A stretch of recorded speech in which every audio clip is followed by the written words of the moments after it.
Fatmawati dengan NIM 052205224, Prodi Ilmu Pemerintahan. Di sini saya akan menjelaskan apa itu term dan jenis-jenis term. Yang pertama, term adalah kata atau frasa yang memiliki makna tertentu dalam konteks tertentu, seperti logika filsafat dan linguistik.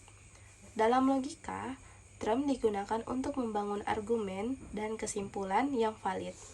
Dan berikut jenis-jenis term.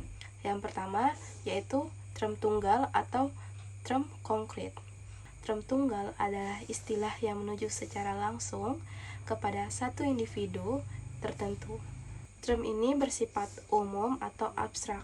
Contohnya Socrates. Ketika kita menyebut Socrates, kita merujuk pada seorang filsuf Yunani tertentu yang memang pernah ada.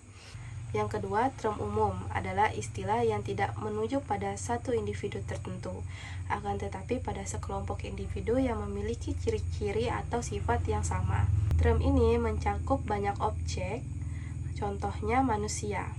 Kata manusia tidak menunjuk hanya pada satu orang, tetapi mencakup seluruh makhluk hidup yang termasuk dalam spesies Homo sapiens. Yang ketiga, term kolektif adalah istilah yang menunjuk pada sekumpulan individu, bukan sebagai individu yang berdiri sendiri, melainkan sebagai satu kesatuan.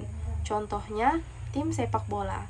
Tim sepak bola terdiri dari beberapa pemain. Akan tetapi, ketika kita menyebutkan tim tersebut, kita memperlakukannya sebagai satu kesatuan, bukan sebagai individu-individu yang terpisah. Yang kedua, saya akan menjelaskan dan memberikan contoh bentuk dari sesat pikir, logika falasi, dan bagaimana cara menghindari logika falasi. Sesat pikir adalah kekeliruan dalam penalaran berupa perbuatan kesimpulan dengan langkah yang tidak sah dikarenakan melanggar kaidah-kaidah logika. Menurut para ahli logika sesat pikir, umumnya dibedakan menjadi 3 jenis. Pertama, sesat pikir formal atau formal falasi. Sesat pikir ini banyak ragamnya. Contohnya, mengiyakan suatu pilihan dalam suatu susunan pikir pengetahuan yang merangkum. Yang kedua, sesat pikir verbal atau verbal falasi. Sesat pikir verbal adalah kekeliruan penalaran berdasarkan kata-kata atau dikenal juga sebagai sesat pikir simatik falasi. Sesat pikir ini banyak ragamnya. Salah satunya misalnya susunan pikir terdiri atas 4 konsep. Aturannya 3 konsep, tetapi konsep perbandingan bermakna ganda. Contohnya, semua rumah mempunyai halaman, buku ini mempunyai halaman, maka buku ini adalah rumah. Yang ketiga, sesat pikir material atau material falasi. Material falasi adalah kekeliruan penalaran berdasarkan isi, yaitu menyangkut kenyataan-kenyataan yang sengaja disesatkan. Sesat pikir ini banyak ragamnya. Salah satu misalnya perumunan yang tergesa-gesa.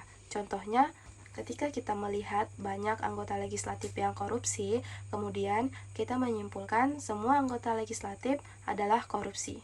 Dan berikut cara agar terhindar dari logika falasi, kita dapat melakukan beberapa hal, yaitu memahami konsep logika, menganalisis argumen secara kritis, menggunakan bahasa yang jelas dan mudah dimengerti, dan mengevaluasi bukti-bukti. Terima kasih.